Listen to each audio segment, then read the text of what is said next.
خلیج فارس کا نیلا پانی اور اس کے اوپر 50,000 فٹ کی بلندی پر اڑتا ہوا ایک دیواہیکل امریکن ڈرون۔ مطلب یہ کوئی چھوٹا موٹا کیمرہ نہیں ہے، بلکہ حجم میں ایک F-35 طیارے سے بھی بڑا ہے۔ جی بالکل، یہ ایک اڑتا ہوا ریڈار ہے جو ایک ہی وقت میں کوئی 1,00,000 مربع میل پر نظر رکھ سکتا ہے۔ بالکل، اور سب کچھ بالکل نارمل چل رہا تھا کہ اچانک بغیر کسی وارننگ کے کنٹرول روم کی اسکرینوں پر اندھیرا چھا جاتا ہے۔ کوئی میزائل کا الرٹ نہیں، کوئی دھماکہ نہیں، بس ڈرون تیزی سے نیچے گرتا ہے اور 10,000 فٹ پر آ کر اس کا آخری سگنل بھی غائب ہو جاتا ہے۔ اور پھر سمندر میں گرنے کے بعد اس کا ملبہ تک نہیں ملا۔ یہ کوئی عام واقعہ نہیں ہے۔ صحیح، اور یہ کوئی سستی چیز بھی نہیں تھی۔ 75 ارب پاکستانی روپے مالیت کا یہ ڈرون ایسے غائب ہوا جسے کبھی تھا ہی نہیں۔ تو چلیں آج کے اس گہرے تجزیے میں اس واقعے کی تہوں کو کھولتے ہیں۔ ایک اتنا بڑا اثاثہ ہوا میں تحلیل کیسے ہو سکتا ہے؟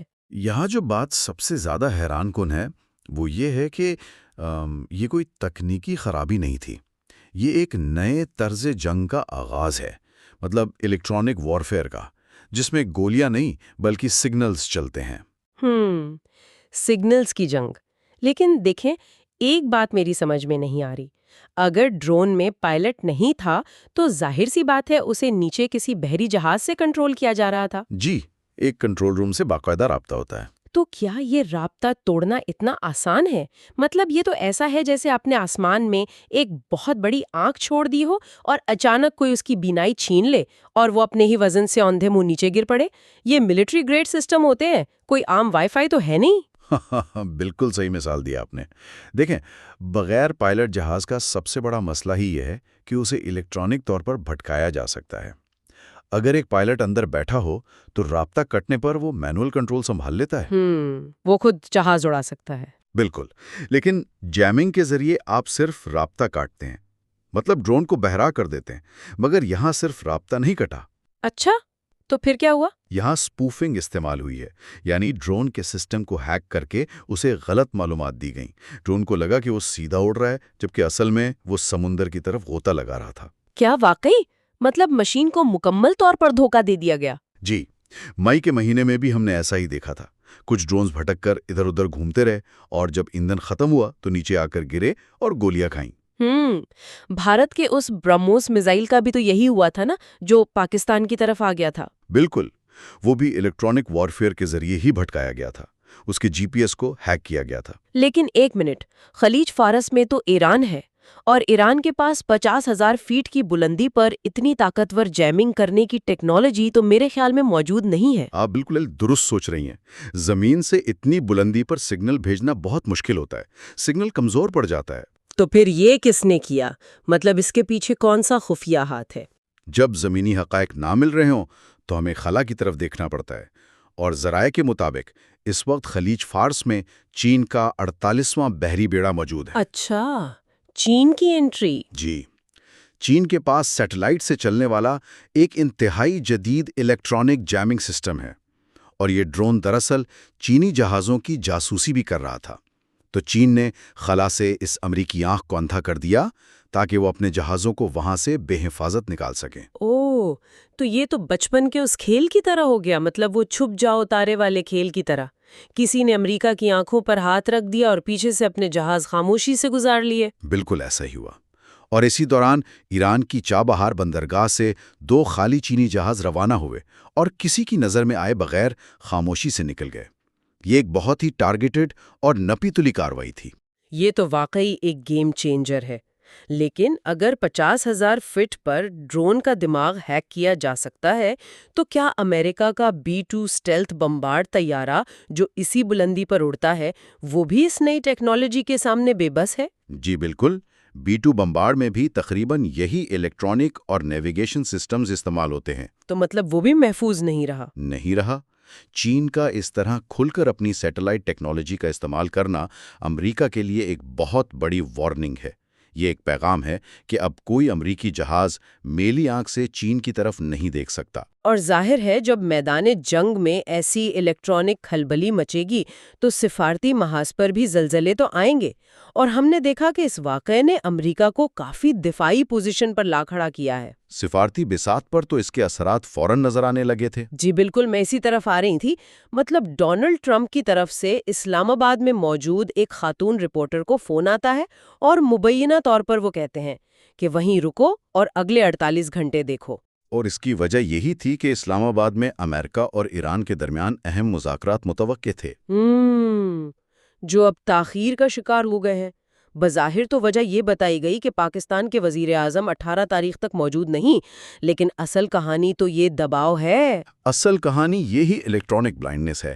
جب آپ کی آنکھ پھوٹ چکی ہو تو آپ مذاکرات کی میز پر کمزور پڑ جاتے ہیں، اور اسی دباؤ کی وجہ سے اب جے ڈی وینس کے بجائے مارکو روبیو کے مذاکرات کار بننے کی خبریں آ رہی ہیں۔ یعنی امریکہ اپنے پتے بدل رہا ہے۔ لیکن ایران نے بھی تو ایک عجیب شرط رکھ دی ہے نا، وہ کہہ رہے ہیں کہ جب تک لبنان اور اسرائیل کی جنگ بند نہیں ہوتی وہ مذاکرات کریں گے ہی نہیں۔ اور دوسری طرف نتن یاہو لبنان پر حملے روکنے سے صاف انکاری ہیں۔ تو یہ تو ایک عجیب سفارتی پہیلی بن گئی ہے۔ مجھے تو لگ رہا ہے کہ چین نے یہ کارروائی کر کے امریکہ کو آبنائے ملاقہ کی طرف سے ہٹا کر خلیج فارس میں بری طرح الجھا دیا ہے۔ کیا یہ ڈرون گرنا امریکہ کو مذاکرات کی میز پر جھکانے کا کوئی طریقہ تھا؟ اگر ہم بڑی تصویر دیکھیں تو بات یہی ہے۔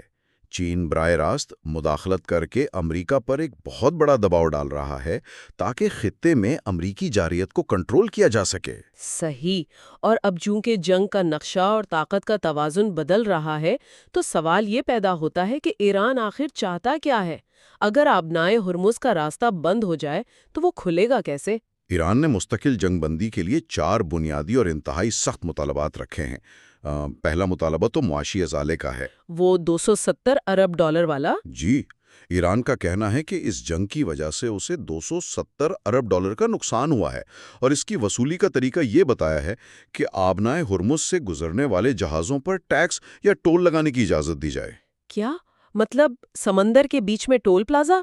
اگر ایسا ہوا تو دنیا بھر میں تیل کی قیمتیں تو آسمان سے باتیں کرنے لگیں گی۔ بالکل، اور ایران کی دوسری شرط یہ ہے کہ دنیا بھر میں منجمد اس کے $500 ارب کے اساسی فوری بحال کیے جائیں، جس میں سے $100 ارب تو صرف امریکہ کے پاس ہیں۔ پر آزاد تجارت کی مکمل اجازت دی جائے۔ لیکن جو ان کی چوتھی شرط ہے وہ سب سے زیادہ خطرناک اور مجھے تو تھوڑی غیر حقیقت پسندانہ بھی لگتی ہے۔ آپ ایٹمی چھتری والی شرط کی بات کر رہی ہیں؟ بالکل۔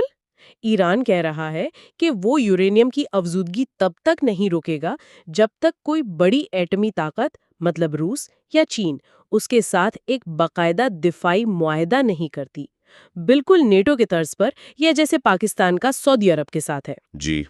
تو کیا واقعی اس کا مطلب یہ ہے کہ ایران ایک نیوکلیئر باڈی گارڈ مانگ رہا ہے؟ کوئی عالمی طاقت ان کے لیے اپنا وجود خطرے میں کیوں ڈالے گی؟ دیکھیں، سفارتکاری میں اسے اینکرنگ کہتے ہیں۔ ایران کو بھی معلوم ہے کہ چین یا روس اتنی آسانی سے کوئی دفاعی معاہدہ نہیں کریں گے، لیکن وہ دراصل اپنی قیمت بڑھا رہے ہیں، بارگیننگ کر رہے ہیں۔ جی بالکل۔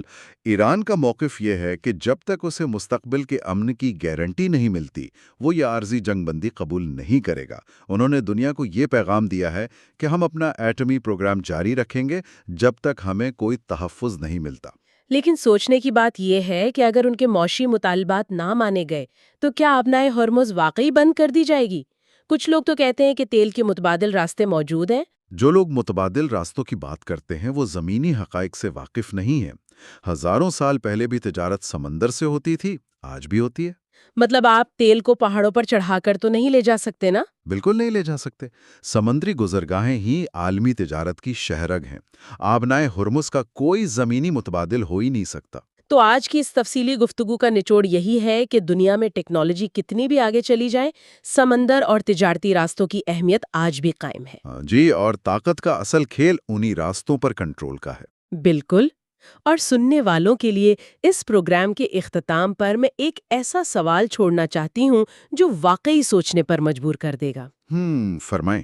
آج ہم نے دیکھا کہ 75 ارب روپے کا ایک شاہکار ڈرون بغیر کسی گولی کے، بغیر کسی میزائل کے، محض خلا سے آنے والے کچھ سگنلز کی مدد سے سمندر کی گہرائیوں میں غرق کر دیا گیا۔ جی بالکل، خاموشی سے۔ تو سوال یہ ہے کہ اگر مستقبل کی جنگیں ہیکنگ، الیکٹرانک سگنلز اور خاموش جیمنگ کے ذریعے ہی جیتی جانی ہیں، تو کیا دنیا بھر کی فوجوں کے پاس جو روایتی ہتھیاروں کے بڑے بڑے ذخیرے ہیں، ٹینک، توپیں، جہاز، کیا وہ اب صرف لوہے کا مہنگا کباڑ بن چکے ہیں؟